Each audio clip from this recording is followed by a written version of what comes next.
है ना? छोड़ो ये सब कठिन शरीर, क्या सस्ता और क्या महँगा? नाक-दर्जन दोनों चीज़ें अपने सामने हाल कर दी। उनका एक डायलॉग ही है, खरीद लिया तो सस्ता।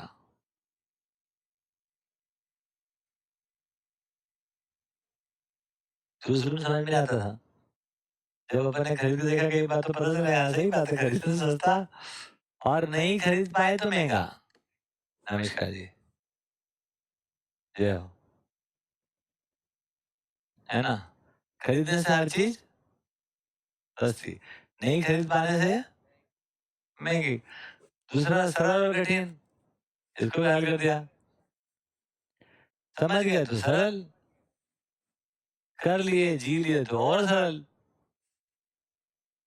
आप समझो? समझ गए तो सरल, आप कुछ कर पाए, जी लिए तो और सरल, नहीं समझ पाए तो कठिन।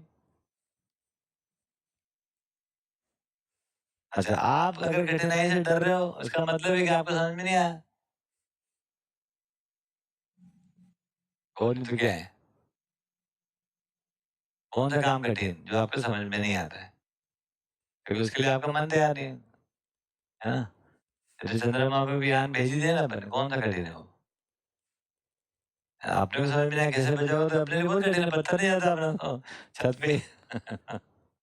अपन जो पत्थर है 2-3 फ्लोर के ऊपर नहीं जा रहा है, तो हमारे लिए कठिन, तो समझ में आने से सरल, इसलिए सरल कठिन के चक्कर से मुक्त हो जाओ। ये 2 बात, तीसरी एक और बड़ी बात, अध्ययन करने के लिए जो अनिवार्य वस्तु है, वो ये सही गलत के मापदंड जो प्रीवियसली हमारे बने हुए हैं ना, उससे मुक्ति। भ्रमित मान्यताओं से जो भी सही गलत और जागृत मानने के बाद भी सही गलत 2 कंपार्टमेंट में नहीं है। हर गलती सही होने के लिए है, हर गलती सही का शोध है, हर गलती है ना, अधूरापन है। ये बातें हम जो बोल रहे हैं अगर ये बातें हमको ठीक से समझ में आएगी तो इससे कॉम्प्लीमेंट्री। एक बच्चा और एक माँ अगर माँ सही जी रही है तो बच्चा कुछ भी कर रहा है तो कोई 2 ध्रुव थोड़ी हो गए जिसमें वाद-विवाद होगा। लड़ने झगड़ने की बात होगी, वहाँ तो होना ही और ये कॉम्प्लीमेंट्री है तो। बच्चा जैसे जीना चाहता है माँ वैसे जीती है। बच्चा ऐसा जीने में योग्य नहीं है यदि माँ समझदार है तब बात हो रही है ना? बच्चा जैसा जीना चाहता है माँ वैसे जीती है समझदार होकर। बच्चा योग्य नहीं है तो अब तो कॉम्प्लीमेंट्री सी हो गई वहाँ क्या हो गया ऐसा? तो ये तीसरा जो घाट है जिसको हम लोग करेंगे कि ये तीसरा फ्रेम से अपन मुक्ति को बनाए अपने आप को। जब इन तीनों प्रकार की चीज़ों को हम बनाते हैं तो उसका नाम है मानव चेतना विकास केंद्र। तो ये ना ग्लोबल हो जाता है, ये क्या हो जाता है धर्म? ये यूनिवर्सल धर्म हो गया। क्योंकि यूनिवर्स में मानव एक जैसे ही है। धर्म के नाम पे हम सनातनी तनातनी हो गए हैं। जबकि मानव एक जैसे ही, जो बच्चा पैदा होता है 1 साल का वहाँ देखो, यहाँ देखो उसमें कुछ अंतर नहीं है। है ना? एक बार मैं हम कहीं गए आगरा आगरा का ताजमहल। तो मैं तो अंदर जाता नहीं, मैंने कहा ये बिल्डिंग में क्या है ये? मतलब I can not enter into that building. इसका कोई यूज़ ही नहीं है यार, मैं बड़ा कट्टर आदमी था उस समय।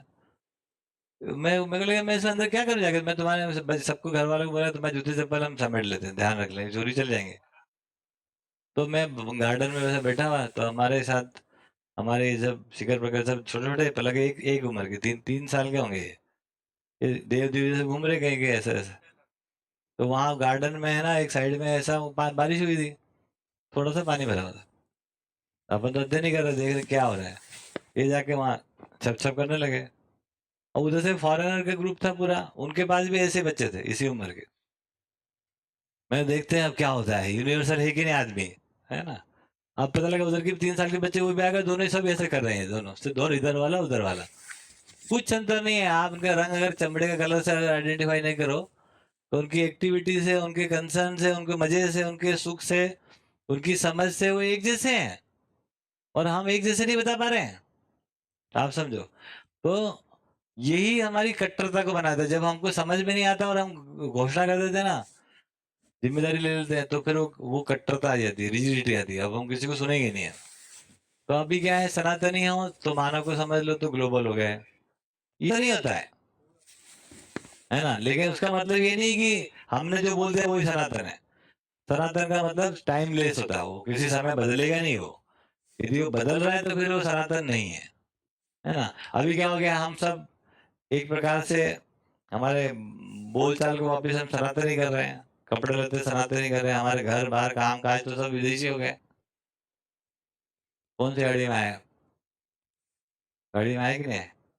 कौन-सी? ब्रीजा, तो बताओ, ये हिंदुस्तानी रथ में आए क्या अपन?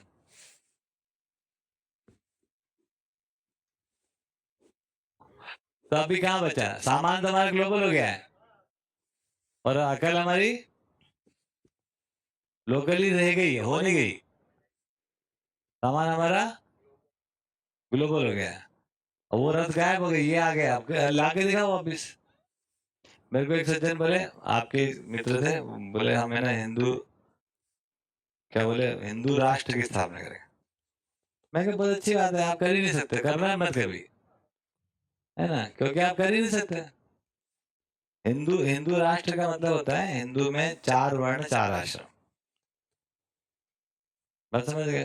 जाति के आधार पर कर्म, कर्म के आधार पर जाति, और उस जाति के विभाजन से कर्म का विभाजन करके हम एक ऑर्गेनाइजेशन चलाते थे, है ना? ये ईस्टर्न पूरा फिलोसफी है। इसी को हम बोलते हैं हिंदू, हिंदुत्व जो बोलेंगे व्यवस्था के रूप में। और एक उधर से आया वेस्टर्न से, वेस्टर्न से आया अपना, इसको बोलते हैं वेलफेयर स्टेट। राज्य व्यवस्था कहाँ से ही है? अपने यहाँ थोड़ी हो, ये सब विदेशी है, यूरोपियन है। तो वहां पर वेलफेयर स्टेट, वहां पर क्या हुआ ना, एक सरकार बना दी और वो उसका काम, उसका नाम ही वेलफेयर स्टेट। वेलफेयर मतलब जनता के कल्याण के लिए काम करेंगे। जनता काम के वोट दे दो और टैक्स दे दो, और उसके बाद हम जो है तुम्हारे लिए हम अच्छा सा काम करेंगे, घर घर बनाएंगे। हमारे यहाँ ये नियम था ही नहीं। हमारे तो हिंदू धर्म में, हिंदू राष्ट्र में तो 4 वर्ण 4 आश्रम।